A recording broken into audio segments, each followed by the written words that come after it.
मन का भावना पोखी बनेको काव्यको दह डुबुल्की मार्न आएका भिजुन भावुक कागह फूलका कविता सुन्दा भमरा मख पर्दछन् नदीको कविता सुन्दा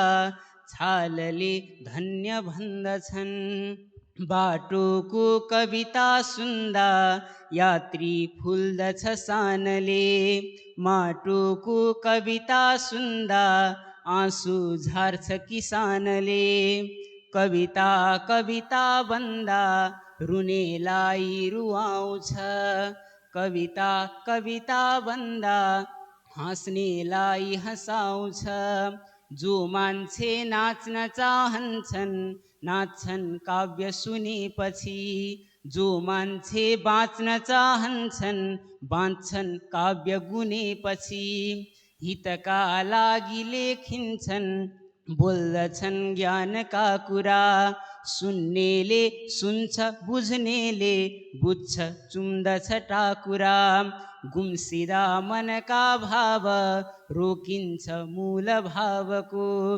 उब्जिन्छ भावको फूल उब्जिन्छ भावको मूल स्पर्श पाए लगावको शब्दको स्पर्श पाएर जन्म लिन्छन् उमङ्गमा अनेकौं रसका फुल्छन् अनेकौं रूप रङ्गमा रसले लट्ठिँदै डुल्छन् पिपासु भमराहरू भावको फूलबारीका फूल हुन् कविताहरू जन्मेका भावनालाई बिनसित्ती नमारन स्रष्टा हौ सृष्टिलाई नै बिचल्लीमा नपारन कविका भावनालाई भरिया तुल्य बोक्दछ कविका भावनालाई भरिया तुल्य बोक्दछ जे लेख्छौ प्रेमले लेख युगले मूल्य तोक्दछ जे लेख्छौ प्रेमले लेख